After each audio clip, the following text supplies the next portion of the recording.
Cominciamo come facciamo sempre con questa breve preghiera dove è un momento più che altro per ricordare i nostri maestri, i maestri dei nostri maestri.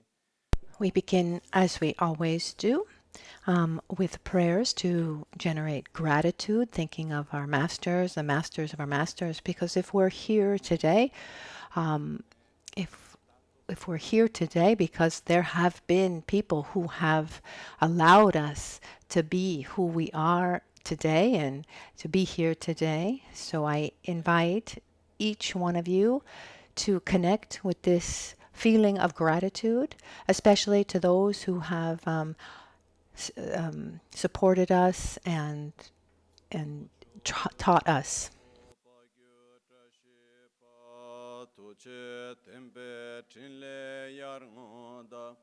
Belge drolor zambe ze parche panden lame shabla solwade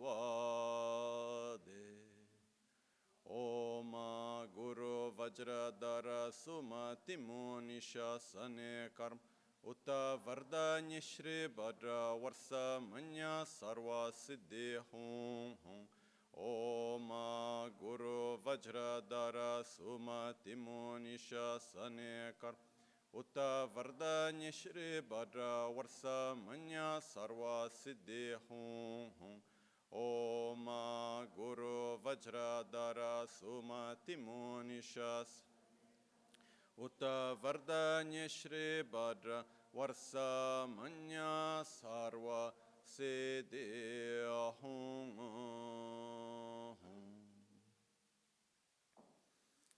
Pakyuke Kudandagelu Pakyuke Sundandaganga Pakyuke Tugdandageye Tenyerme Chiktu Chingelu Makyuke Kudandagelu Makyuke Sundandaganga Makyuke Tugdandageye Tenyerme Chiktu Chingelo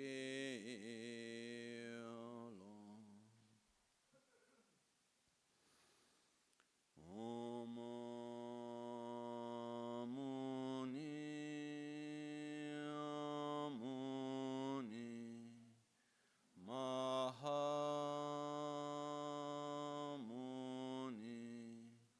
Shakya Munye Swaha Om Muni Muni Mahamuni Shakya Munye Swaha Om Muni Muni Mahamuni Shakya Munye Swaha.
Hello, good morning.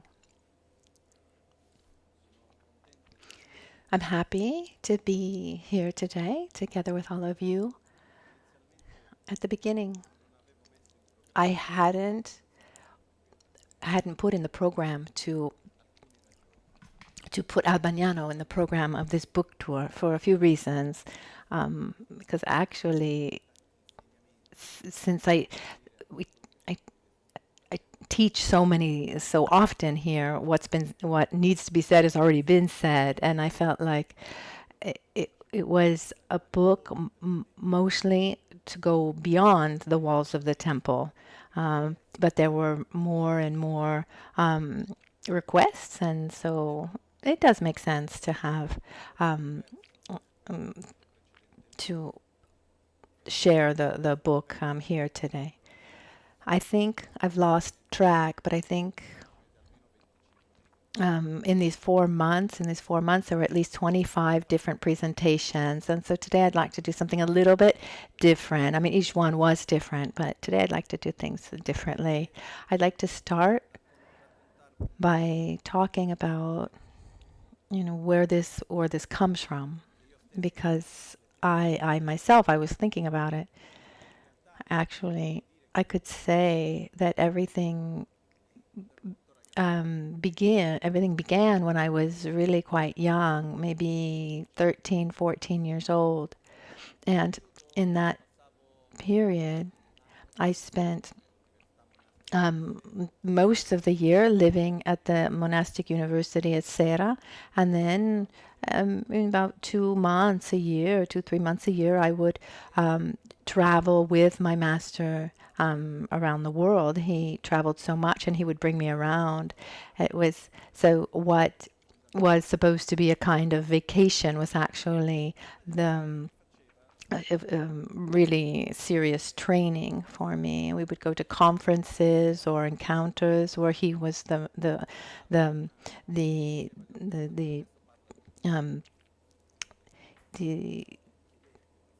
guest of honor, and then when it would come for him to speak, he would send me. He'd say, "You talk," and I said, "What am I supposed to say?" And he said, "Just say what you feel." And I remember this inner feeling of being in front of so many people, and ask myself, but why was I there? Beyond the fact that my master is asking me to speak, but I need to say something. I need to say something that it is meaningful to those who are listening to me. And so I started an inner process of research. I looked for, what are those aspects that really worked for me? What has worked for me to live my life better, to be better, that can then be of benefit to others. And I have to say that what helped me in this process, and also I applied this when I wrote this book, is the attitude, just actually just saying it like it is. I would say to not care what other people think. What I mean is when we're in front of many people, when we have to do something, share something, we have to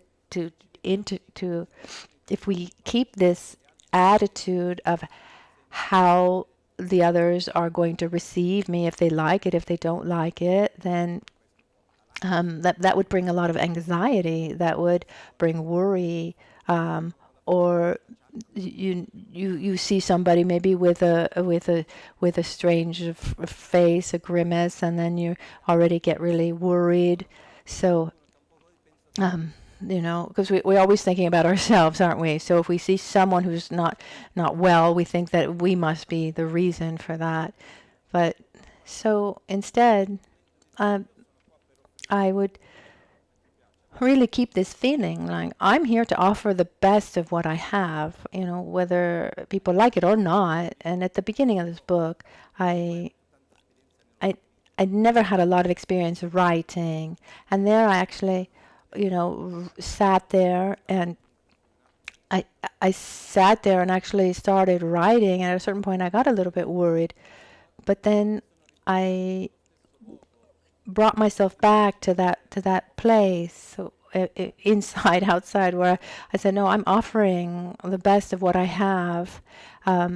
So if it's 5 people who read this book, or 5,000 or 50,000, I'm giving my best.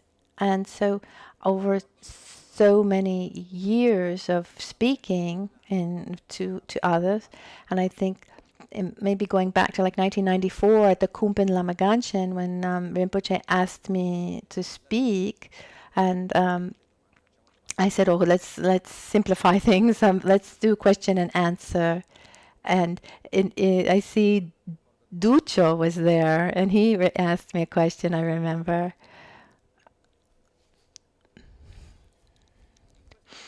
and along this process, one of the things that I saw is that we're all very similar as human beings. We're very, very similar. And when we see the problems of one, we've really understood, most of the problems of the one next to him. And when we understand how to resolve them, resolve problems of one, and then we've, understood how to resolve the problems of another. So we have these fundamental characteristics that are extremely similar, and this allows us so that when we see ourselves well, this naturally helps us understand others better. I'm talking about the basic aspects. When I allow myself to see myself better, I respect the fact that you are different, but also very similar. This helps us understand this all better. And I was very lucky in all these years to have had masters that guided me in such excellent fashion. Mostly those who helped me go beyond form and to not be trapped in form, to go towards really the essence. I mean, the form that helps understand the essence, but then really helping find a way to apply that essence to our daily lives. So the objective that I have and that I try to share is not to be a good Buddhist. We should try instead to cultivate a way of life that helps us be better with ourselves and with others. A healthier life, physically, emotionally, spiritually. It doesn't matter much if you label yourself Buddhist or whatever it is. What the world needs is people who have more awareness, more love, more kindness. This is what the world needs. And one key moment for me was here. I was here in Albagnano with my master Lama Rinpoche. We were alone, and I was helping him put on his shoes. Actually, we were leaving the house, and I remember it was in that context. And then, like from nothing, he looked at me and he said, "Remember, what we're here to do." He meant us as lamas. We're here to serve. We are here to be at the service of others, to try to support others as best we can and help them receive the benefits of what we have to offer. And in these years, I've always tried to share with everyone what for me was of great benefit, trying to adapt it to our Western mentality, so that we can actually really put this all into practice. Because if I were to share with you the teachings of Buddha in the same way that I received them when I was in India, Tibet, etc., I am sure that at the end there would be 4 people remaining. I remember that story. The story.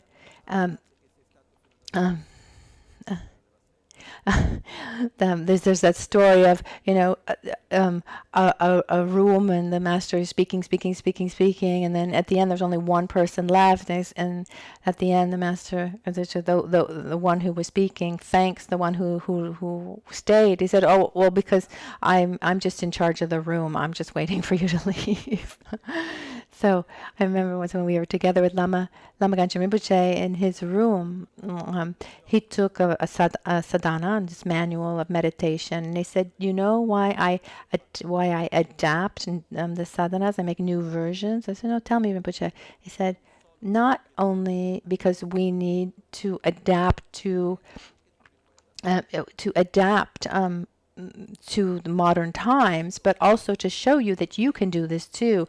So tradition doesn't mean that everything stays the same. Tradition is adapting the essence to the time in which we live." So in these years, and many years have passed, there have been many encounters, there've been this wonderful exchange. And when I look at the pages of this book, for example, that I was preparing and writing, I realize that actually, yes, it's a book written by me. There's nothing here that it doesn't come from me, but actually it's something that we've done together. Because every time that we've met for teachings, like now even, and all the times that I was in Milan and Albagnano and other places, I never prepared anything. There was never that moment where I said, "Okay, today we're going to talk about this, so let's organize what we're going to talk about." It was always spontaneous, and it was strongly influenced by the people who were there, like a real exchange. Like when we're together, no one is indifferent to the presence of others. There's always an exchange. Also, so what you're able to exchange, to share, that is an exchange. So I'm someone who thinks very little, in the sense that I have very little inner dialogue. I'm not there enumerating things, and I can tell you that I've learned a lot more teaching than studying, because once I need to explain something, I really need to think about it and say it well. So there's like an inner research to get to the way to explain it well. And after many years of doing the Wednesdays of the Kumpen, and here also the morning inspirations in Albagnano, so where I try to share this spiritual path in an accessible way, trying to talk really practical points of our daily lives. And I mean, I try to share things that really work for me. That's it. Because it's useless to go round and round. I mean, we are self-referent. When you try to explain something that is disconnected to one's own experience, it becomes quite sterile. And so a short time ago, I thought, it would be really beautiful to collect all these teachings and make a book that's accessible to everyone. And I'm convinced, one of my masters, Drago Rinpoche, he told me something. He said the first thing that we need to do for something to happen is to desire it. So this power of intention, the power of desiring something, of giving a direction to something, that has an enormous effect. So we had this intention. It would be beautiful to actually put together all of the thoughts of these years, not all of them, but a part of the teachings of these years, and put them down in a book. That is, and then one day I received an email from a boy named Andrea, and then he came and he said, "I'd like to write a book with you." I said, "Okay, let's try. Let's talk about it." So Bonpianti would be the. I had no idea who this publishing house, Bonpiani was, and he said, "I'd like to write a book, and you have you write what you want as you want it, and we'd like to write. We'd like to help. We'd like to publish a book of yours." And then we, the formal things, the contract, etc. And then there was actually a date when I had a deadline, let's say. And at a certain point, I realized something that I hadn't thought about before. I said, okay, I thought, okay, yeah, I'm going to write. I'm going to send them a book. And I thought, oh, I need to write it. It's not something that just happens spontaneously. So I had thought to take 3 weeks to do a meditation retreat, and instead let's substitute that retreat with a book writing retreat. So I took this commitment, and people who helped a lot. People helped a lot with transcriptions. Also, Rocio helped me a lot put them together. And the time when I was doing this Ayurvedic treatments in India, I was working on the reading the transcriptions, putting them together, and then I started rereading everything and putting them in an order, trying to take the best of these years, and then I would see where there was, if something was missing, I would add it, and at the end, I see that in this book it's like a summary, but not so summarized, but it touches on all the most important things that we have shared in these last 25 years, more or less. And at the end of the day, if we look at it, it's basically the basis of the Four Noble Truths. That fundamental question that Buddha asked, I think, is one of the most important keys. The question is, what am I doing? And as soon as I finished the book, and then I got into the let's say the world, the mechanism of writing a book, of having a book published, presenting a book. So I did many interviews, and then we prepared this book tour. And there was one of this first interview, a journalist. She said something really interesting. It was the first feedback that I got. First feedback I got from someone who had read the book. She said, it was really interesting because the book is full of questions without the pretension of giving all the answers. And it's true. I mean, it's really important to ask ourselves questions. If we don't allow ourselves to ask ourselves questions, what happens is we end up living, automatically.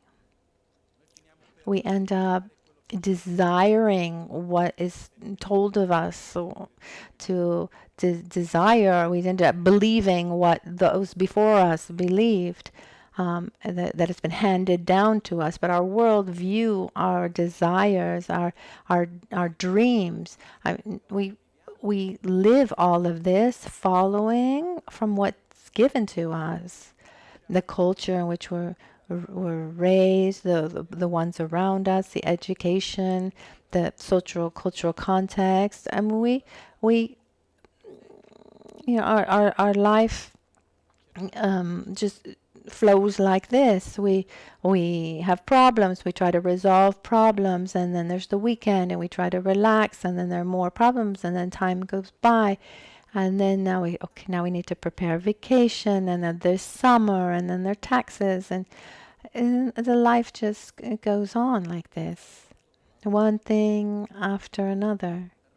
And rarely do we allow ourselves to ask ourselves more fundamental questions.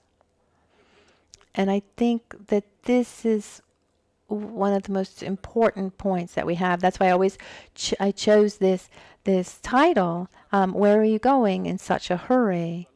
Because so there's this idea also of being in a hurry, and then it's something that personally worries me a lot, because if we don't allow ourselves to deepen, if we don't allow ourselves to reflect, to be present in the present moment, we end up with this kind of automism where we have this constant feeling of running without knowing where we're going.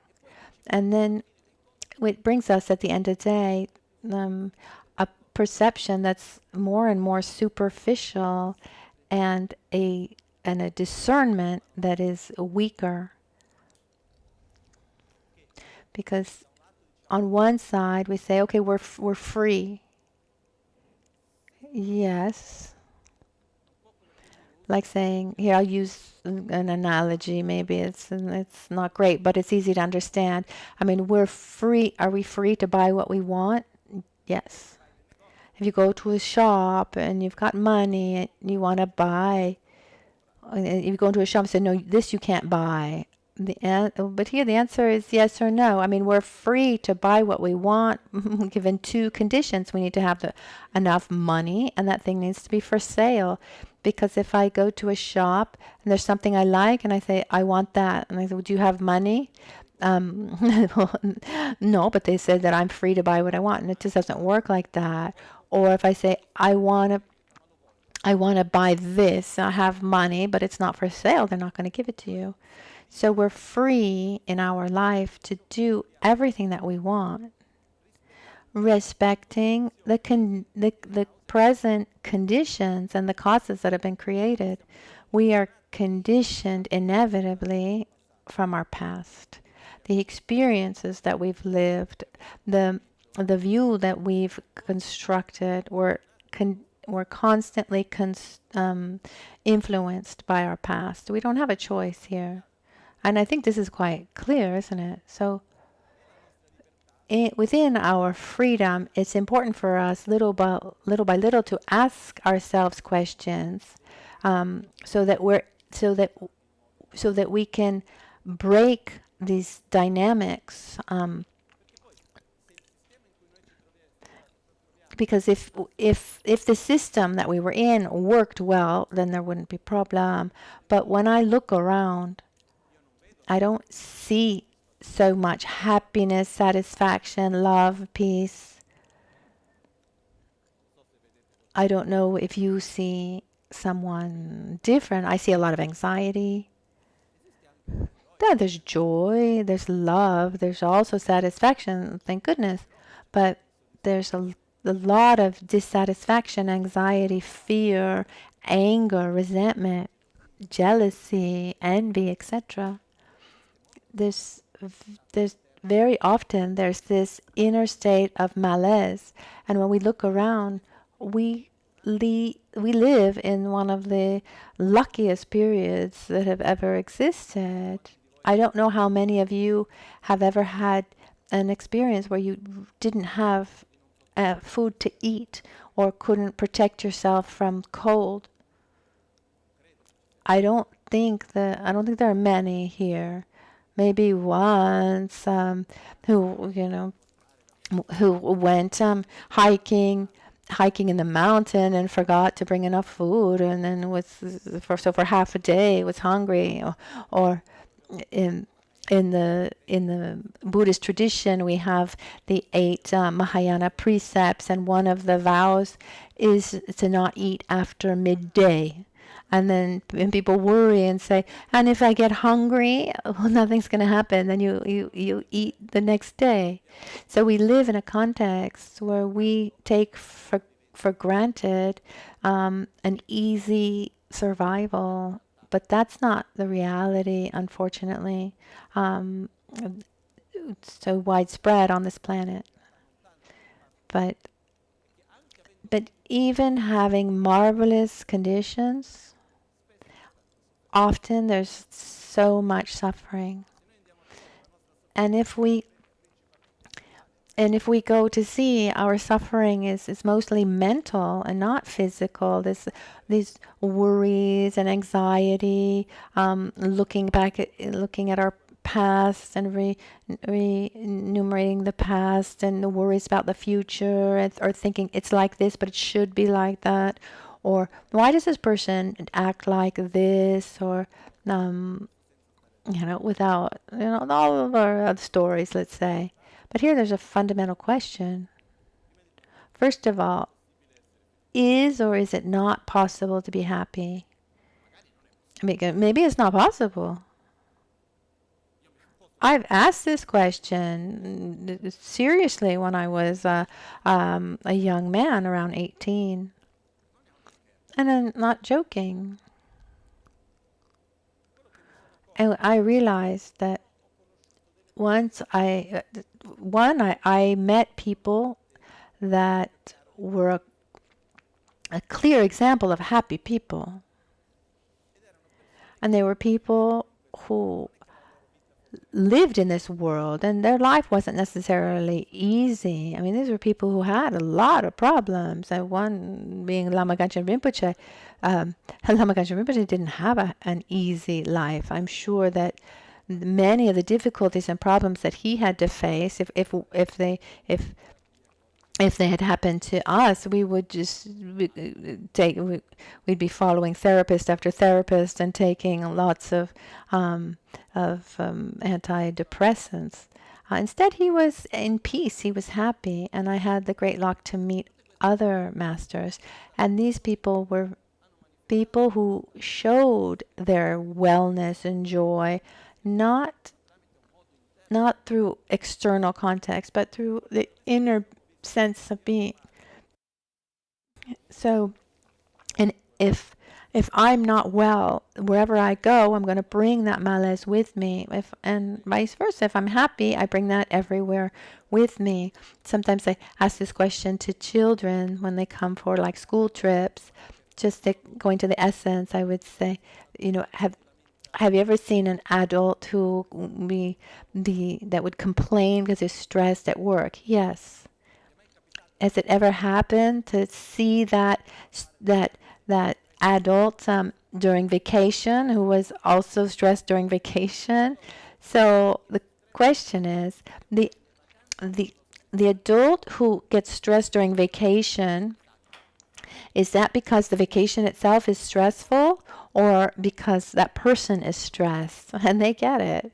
So the point is, we're not able to learn anything independently from ourselves.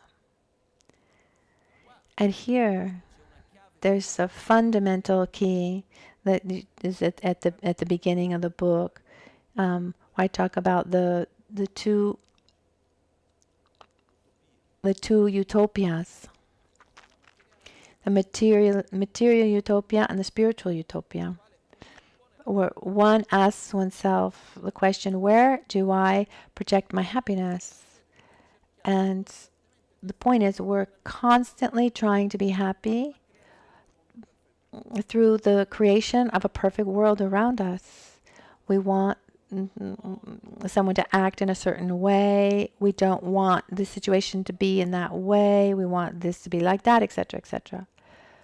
And the craziest thing is that we constantly we have experiences that just don't work, but we keep trying that again and again.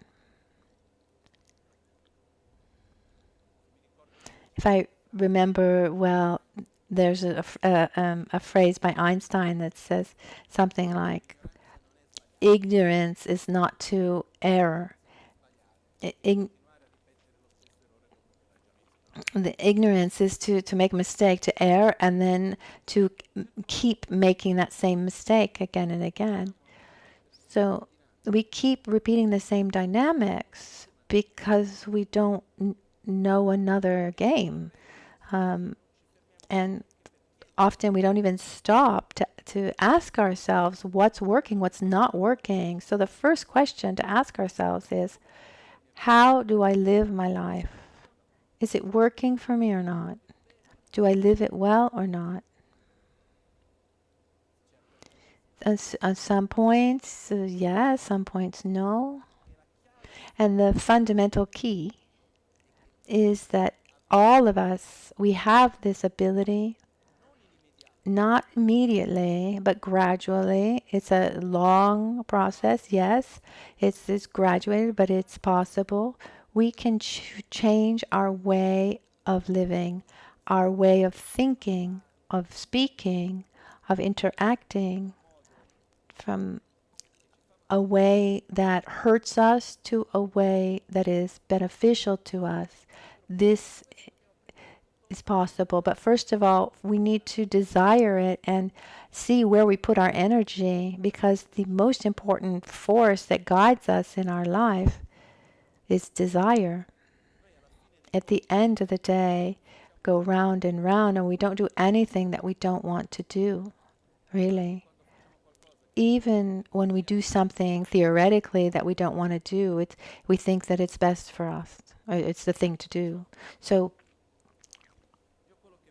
what I'd like to leave with you, the let's say the greatest gift that you can give me by reading this book is asking yourself seriously the question, what am I doing?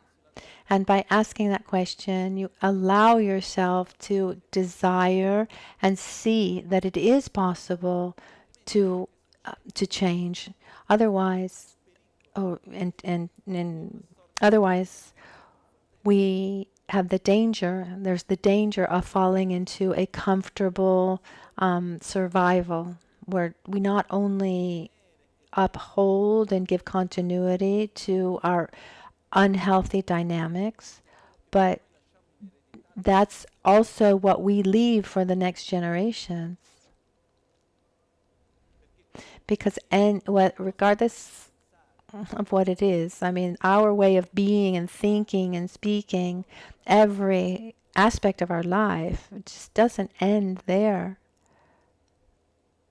Naturally, we influence the others around us, independently from the fact that regardless of whether they have children or not, we're influencing the generations that come after us. And this is something that needs to be thought of very seriously.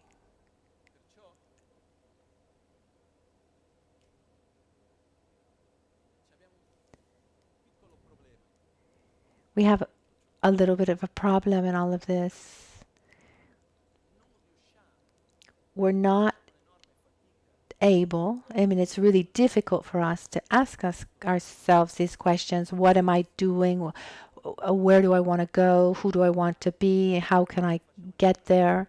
It's very difficult for us to look within and give ourselves a direction when we're in such a hurry. And it's not in the book, because I understood this after having written the book, but I'd like to share a little bit. It's an important key as to why we're in such a hurry. Because once we understand these deeper dynamics, and that helps us to change them. Let's imagine the following scene. We find ourselves in an office, and our job is to receive a document, read that document, understand it, summarize it, and then make decisions based on that document. Something maybe based on our own experience, our knowledge. Maybe we need half a day or three hours to do this well. And we get there, we sit down, we take the document, we start reading it. We've started, we're halfway through, and someone knocks at the door and says, okay, here's another document for you. What do? We stop reading that first document. We take the new one. We look at it. First of all, we need to discern, what is this new document? Is it a priority or not? Do I need it? Do I not need it? Where do I file it? Okay, no, that's spam. I don't need it. Trash. Okay, I get back to where I was. Okay, where I was. Okay, I get back. I start reading. After a little bit of while, okay. Knock, knock, knock. There's another document. Okay, now what do I need to do? I need to discern. I need to file. There's studies, recent studies done in the United States, where they've asked, what's the average time in offices in the various companies? How long can one do a job without being interrupted? Think, in your opinion, what do you think it is? Half an hour? 10 minutes? The research says the average, like on a national level in the United States, is 90 seconds. This is the maximum amount of time that one is able to stay and do a job without being interrupted. To being interrupted could be the little message that arrives, the email that arrives, the person who calls or knocks at the door, anything that takes away our attention. And then the author went deeper in this research, and they took the same job, the same task, and they had it done with two conditions. So with distractions every X minutes, and without distractions. And then they analyzed the intellectual intellectual ability of the person, and with the distractions, then the person's intellect would go down 10 points. And that means, they said, it's like having smoked a joint. Like if you smoke a joint, it goes down 5 points. This means that we are beyond stoned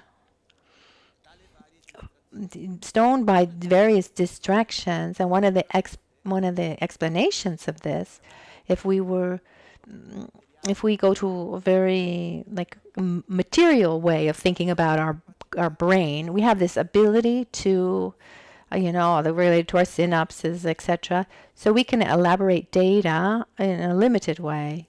We're thinking about something, we can't think about something else. And what happens is, when we're doing something and we go to something else, and then we come back to that other, it's never the same point. We always need to go back a few steps and find out where we were. And we use up so much energy to go out of what we were doing, go back to what we were doing, finding our place. And so this feeling of being in a hurry is not about doing something quickly. It's this feeling of not having time, of having, we're doing something, but we have this feeling that we're supposed to be doing something else. So my job is to read this document, to read this document, analyze it, and file it, etc., to make a summary, etc. So I have the time. It would take 3 hours, but I fill up this space with an enormous quantity of things that don't allow me to actually deepen on and do what I need to do. And we live in a time where we're actually bombarded from just an enormous quantity of information. It's a frightening amount of information. And it's crazy when we see the amount of information that we receive every day. And our mind gives priority to superficial things. the first level of priority, the first level is our senses, our five senses, what I see, what I smell, what I touch. And if I try to get into a deeper process of analysis, reflection, or the listening of intuition, etc., and then something comes, to my sight, I give priority to that. Except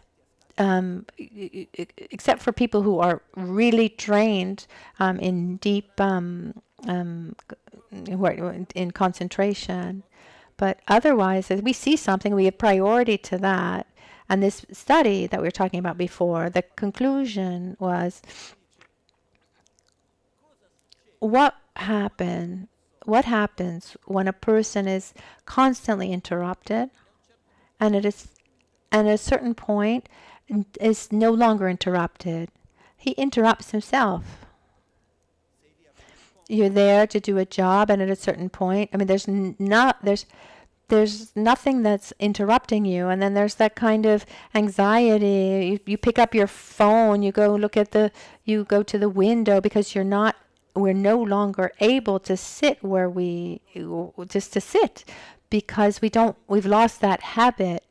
We are made of habits. And this is good news, because that means it's possible to change.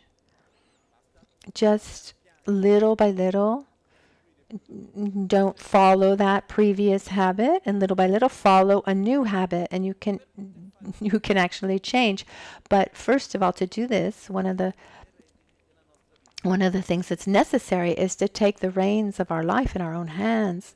And to do this, we need to diminish the quantity of information that we receive. We need to diminish this level of dependency that we have with our cell phone, with screens, etc. To a short time ago, I thought that the main problem was social media, but it goes beyond. The problem is much more basic, in the sense we want pleasures, don't we? If there's this possibility to have a pleasure or not have it, what would we choose? We would choose the pleasure.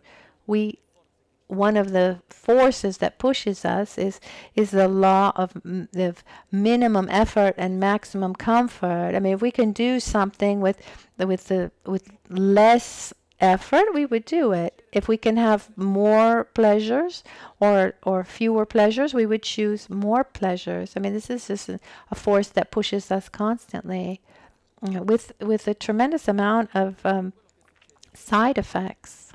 And together with that, what happens is, when we have a moment of pleasure, and then that moment of pleasure subsides, we feel the kind of emptiness, and we want to repeat it.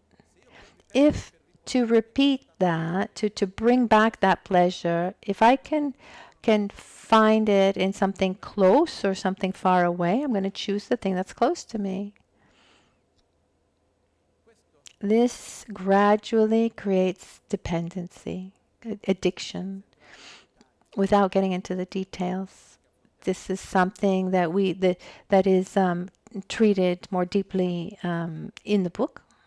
It's the fact that dopamine actually dopamine is an important chemical in our body. And it's connected to pleasure. When we think about dopamine, we think about inner states of pleasure. But from my understanding, the main function of dopamine is not pleasure, but is this desire to do something, this strength, this force of doing something, because that pleasure is naturally linked also to that emptiness after.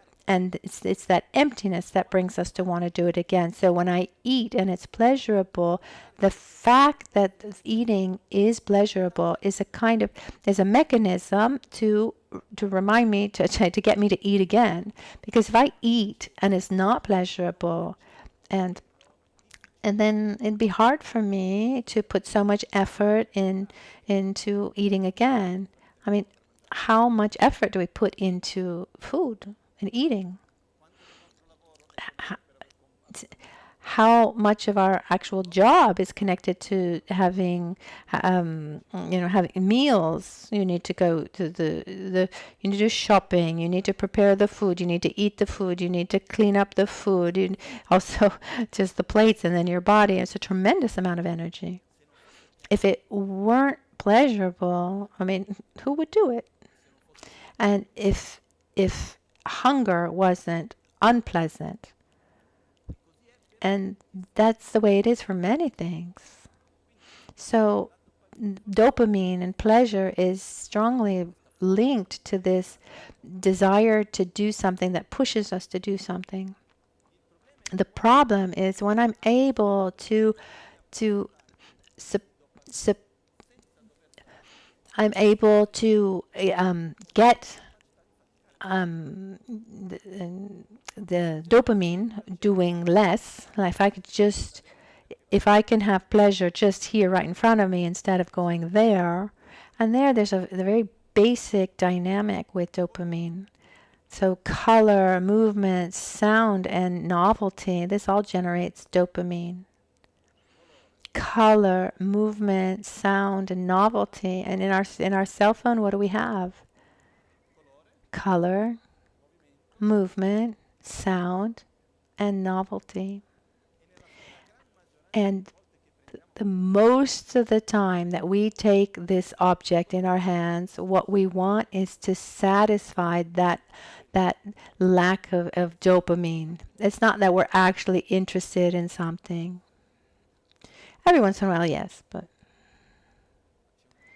there is a dependency on that. And then we stay on this very superficial level of things. So when we talk about, where are you going in such a hurry, when we look at this feeling of being in a hurry, and we look at ourselves and we connect ourselves also to the idea that, today, something that we're really afraid of is boredom.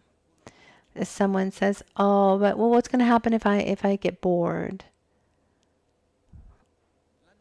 So boredom is strongly connected to this inability to be alone. It's strongly related to this addiction that we have to external stimuli.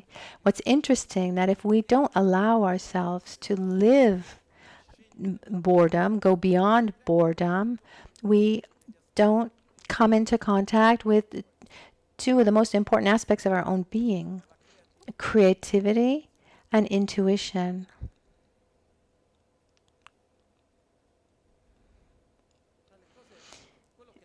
I mean, among the things that human beings have been able to create, so from religion to science, it all comes from creativity and intuition. Intuition is a different form of creativity one doesn't reason in the same way. But one doesn't allow oneself to, quote unquote, be bored, to be alone, to create silence. Then we suffocate creativity. We suffocate our intuition. These fundamental aspects. So that's why I invite you to take your life into your own hands and ask yourself, do I really need to know all of these things? Can I do with a little less?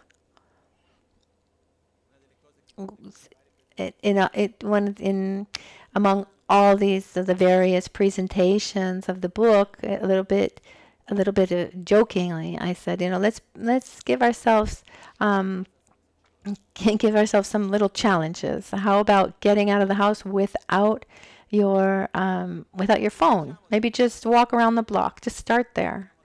Or you take the elevator, go into the courtyard, and then you come back. I mean, start. If you can also walk down the stairs, that's even better. Start small, and then one day, maybe you can actually go see a friend without your cell phone. Wow. Because, I mean, it seems like a joke, but it's not. Little by little, we need to we can try to take away this addiction, this dependency. I invite you to try to do this seriously. And once we have the maturity and the strength, then we can set some rules. A fundamental rule that the one that Lama Ganchen gave to me when I went to go live in India. He said to me, I'm not saying that you can't use your computer or tell yourself, give you hours where you can use it. Do the following. When you open it, ask yourselves, what I need to do, is it useful or not? Do I need to do this or not? If you need to do this, then do it. If you don't need, don't. When you pick up your cell phone because you need to write something, okay, do it. But not that you pick up your cell phone and then you looked at 20 different things and that are useless. I mean, I see this with myself. I want to do something specific, and from point A to point B, an infinite number of things have occurred, and then I never get to point B. If we're at this point, then we need to really to start diminishing our use of the cell phone and start creating awareness. Say, oh, well, I'm doing it because somebody wrote to me. Okay. Well, do you need to answer right away? Obviously, you should take away all the notifications. And it seems difficult at the beginning. Okay, well, what if I get an email? Well, sooner or later, you'll read it. But what I want to say in just a few words is that our life is in our own hands.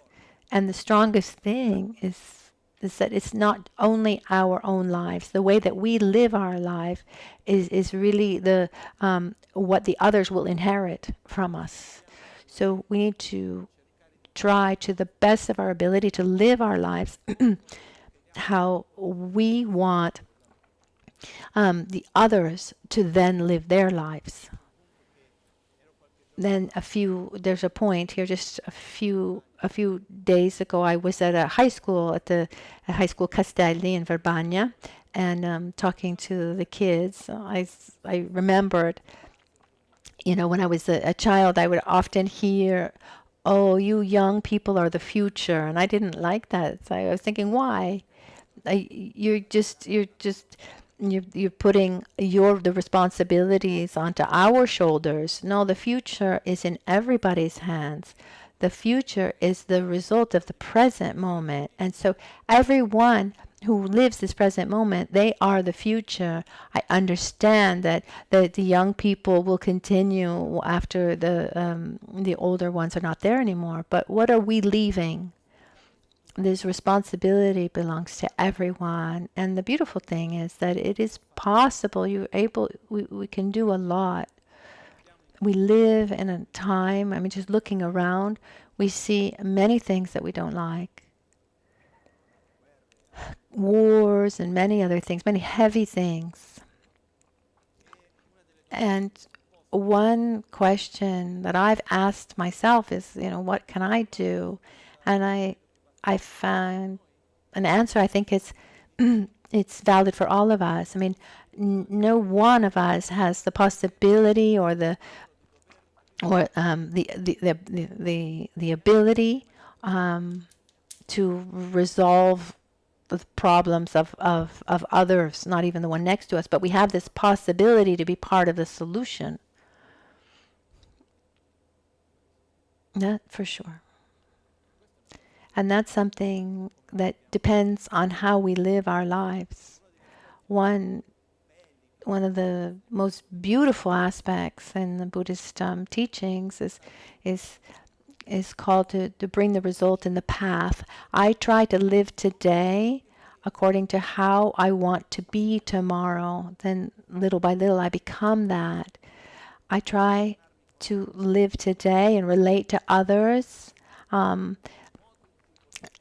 in the way that I want to live, the way I want to be, in the world that I want to see. And one aspect that's fundamental, and it's really a first step, and excuse me if it's so direct, the first thing we need to do is to stop victimizing ourselves. As long as we say, oh, yeah, it would be beautiful if, or if this were like that, if this person wasn't like this, or if that thing wasn't like that. No, stop. Because at the end of the day, where is our life? Where does life happen? It's in everyday life, in every moment that we have an opportunity to choose. I mean, do I follow anger, or do I try to act differently? Am I kind, or am I rude? I meet someone. Do I try to see that person, or am I really just selfish? And we have so many possibilities every day and every moment. And as long as we, are still in that space where we think, oh, it would be nice if it were like this, or it would be good, and then we're not doing our part, and we're losing this opportunity. Of course, we're influenced by the world around us, the people around us, and we are all we are dependent on others. We are interdependent. It's obvious that if I'm near someone who's nervous, that influences me. If I'm near someone joyous, that influences me. But this doesn't take away my freedom to act differently. So let's take act of taking our responsibility, of not wanting to be a victim, and doing something as a necessary act, which is this is fundamental step of loving ourselves. It's an act of love, of understanding, of welcoming ourselves. We say to ourselves, I love you. What can I do to be well? So the best thing we can do is to avoid what is harmful and cultivate what is beneficial. And this is a really important, it's a fundamental step. So I don't want to go on too long today. Just mainly give you, let's say, the essence.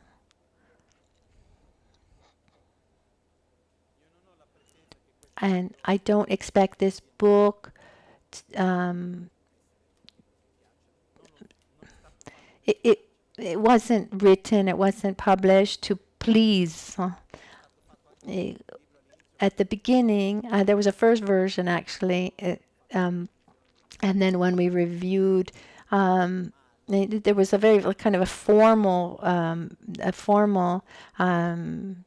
version. It was written very well. I said it's written very well, but that's not me. So I took from the beginning, and I made the first corrections in Italian, and my Italian, imagine. And then it was a wonderful job from the publishing house. But it was a choice to maintain, and my choice, and also the editor, Andrea, just to maintain this direct dialogue where we feel close to each other. Maybe one maybe one reads it and said, oh, I didn't like it, but it helped me change something. That's wonderful. Or, you know, if you enjoy it and you have fun reading it, better yet. But I invite you, as you read it, to read it, reread it, go back to the points. It's not a book to transmit knowledge. If I were to take these same concepts and rewrite them in a technical way, a kind of technical manual to explain these concepts, and just you would need a third of the pages. There's also a repetitive aspect because we need to go to hear the things again and again, because we're made of habits. And Buddha, this is what Buddha talks about, and what I'm trying to share in my own words is a change of paradigm. So we need to see it from many different aspects, and this process is not understanding things. It's a process of seeing them inside, so that little by little we can make a change. When I finished it and I reread it, what touched me and the feeling I had was, I would end a chapter and I would think, I didn't have something specific to say, okay, she talked about this or that, but I felt like something was moving inside. And then, okay, well then it's working. This is the objective. So obviously, when we read, when we write, when we read. So this book is not written only by me. It's a creation that was done together, because when each person reads it, they're creating their own book. So what one reads and what another reads are two different things. So this is also important to read it in different moments, and you see that they're actually different things, because we live the moment through our own thoughts and our emotions, and that are changing. So the conclusion is, there's a lot that we can do. If someone were to ask me why I chose this book, the main reason is the same reason why I chose to share the teachings on the Dharma. It's the same reason why this center exists. But the real reason why this book was done is because I have trust and faith in in each one of you, that you can really live in a healthy, balanced, joyous way, in peaceful way, and that we can together construct what Lama Ganchen used to call a culture of peace culture. As the book begins with the quote of Lama Ganchen, the most solid foundation for world peace. The inner peace is the most solid foundation for world peace. So, and if you take it, you read it, and you say, "There's absolutely nothing in here that is useful for me." Well, you can use it to, heat your house if you have a wood burning stove. But my objective is not for someone to say, "Oh, what a beautiful book." My objective is I'm doing my inner path. I'm very, very far from being the father of truth. There are many, many questions. There's some answers, and I'm not saying that these answers are the right answer, but I think that they can help every person find their own answer. And at least, and that means a lot, at least help everyone ask themselves the right questions. So it's to help us along our path, get out of this um, automatic mechanism that we have, and that we see that each one of us is an important, a fundamental part um, of society and the future. And so the way that we speak, the way that we interact, the way that we, everything that we do is an important a part of our society. I mean, we talk about culture, for example. Here we're in Italy, so the Italian culture is the way that we interact, the way we speak, the way we eat, as we do in Italy. But the Italian culture is made up of the culture of each Italian person, which is not identical, but that's similar. But when one person changes one's own personal individual culture, one is making a small change in the general shared cultural, and little by little we transform. So let's try to be part of the solution. Today, I wanted also, in these months, there was this act on my side to resign myself and then look at things again. And this fact of signing the books, and I'm a little strict on this, you know, books in the past in Tibet, the name of the author is never on the cover. It's always at the back of the book, because one should read the book and judge it based on the content and not by the author. I mean, this is one aspect, but also because, I mean, the book doesn't have to do with the author. It has to do with the contents. And I'd like for everyone to read it based on the contents. If someone says, well, you don't like it, okay, no problem. I know, if no offense. But someone say, okay, the Lama is important to me, but this, no, you should read it in a neutral way. And it doesn't have to do with me. It has to do with our life path. But then I saw that we live in a culture where there is this aspect, where this also the human contact is really so important.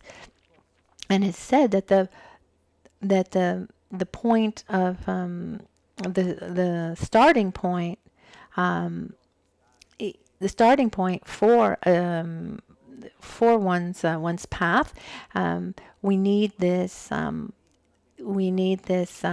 faith and exchange. So since then I've adapted myself, let's say, after all these meetings. I mean, and I've incorporated, let's say, a little bit. So after many requests and after my own personal path, I'm happy to sign the book. Okay, so let's do it. Let's do it. So with joy and pleasure, and also this sign that we need to adapt to the culture today. We will now have this signing of the book. Also to honor this the jewel of the temple, which is the library. We'll do that in the library, and the conclusion is more or less this. As we said, life is in our hands. It goes by quickly. I don't know it is for you, but when I see things, I think, wow, it goes by really fast. And it's strange because on one side we say, oh, life is so precious, how much we how attached we are to life. But life is in every moment. But often we're there angry, and we're just wasting our life like that. or enumerating the past. No, let's give a good direction and allow ourselves to be happy, because it is because it's possible. In It might seem strange, but it is possible to be happy. It's not necessarily um, easy, but it's possible, and there are many things that we can do to go into that direction. So let's start with small things, and little by little, not only are we benefiting ourselves, but we're also benefiting others around us.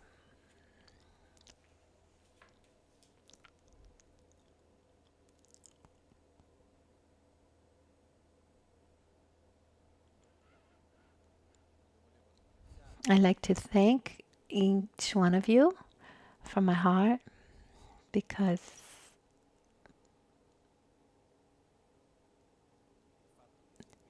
the fact that you're here with your heart open and your mind focused, and not just here today, but the fact that we're following this path together, and something that gives me so much joy and a sense of, okay, I'm offering something. There's an exchange. It's working. Let's move. Let's go on. And obviously, I thank deeply Lama Ganchen Rinpoche, my master, and those who allowed me. I mean, there's nothing that I can share that was invented or created. They're all things that I received, that I elaborated, and that I shared, trying to adapt it to the times in which we live. So they're the words of my masters and their masters, all the way back to Buddha, but adapted through my own personal experience and understanding. So I ask you simply, if there's something that was said or something that you have received and that you think is beneficial, do your best to put it into practice. This is really the only thing that I'm asking. Now it's time for a dedication, a brief dedication, after which we will go upstairs, and it'll be the moment to sign the copies and say, and greet everyone.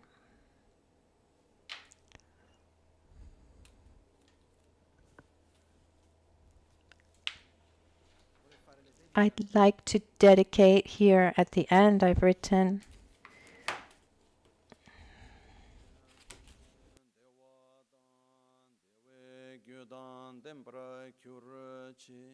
Simchen tamche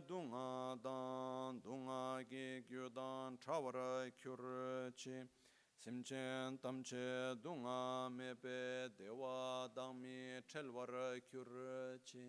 Simchen tamche nyerin chada nidan rewe dan nyomla nepra kyurchi. Simchen tamche lusim gi dunga le sosh chayun lusim dewa dan dembra kyurchi. Simchen tamche ngaso topchin china nuchu koryo tanshin tsangmara ne gyurchi. Simchen tamche dan zambu lingi kendro tada chinangi shide tan tukun dembara kyurchi. Possano tutti gli esseri avere la felicità. May all beings have happiness and the causes of happiness. May all beings be free from suffering and the cause of suffering. May all beings be inseparable from inseparable from ecstasy, free from pain. May all beings live in equanimity, free from prejudice.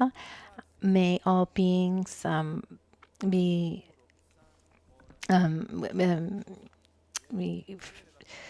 cured from sicknesses and purify their body and the mind, and enjoy relative and absolute health forever. May all beings relax in a interior and exterior a pure environment now and forever, and may all beings have inner peace and enjoy the peace in the world. May all the masters have a long life. May the activities define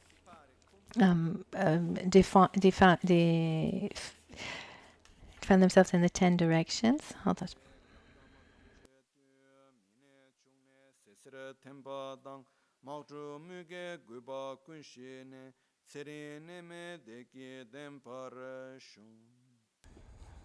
In every country of this great world, that the sicknesses of men and animals, wars and catastrophes, may they be pacified, and may everyone enjoy a long life in good health, happiness, and well-being.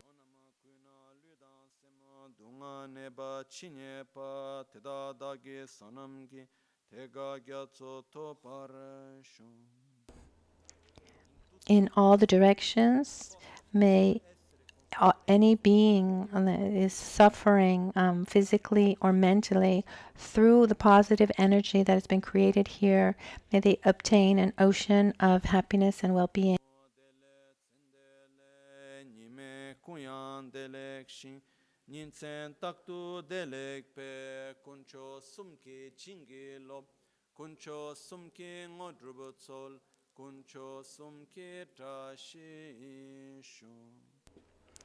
At dawn or at dusk, at night or midday, may the three jewels grant us their blessings. May they help us to achieve all realizations and sprinkle the path of our lives with various signs of auspiciousness.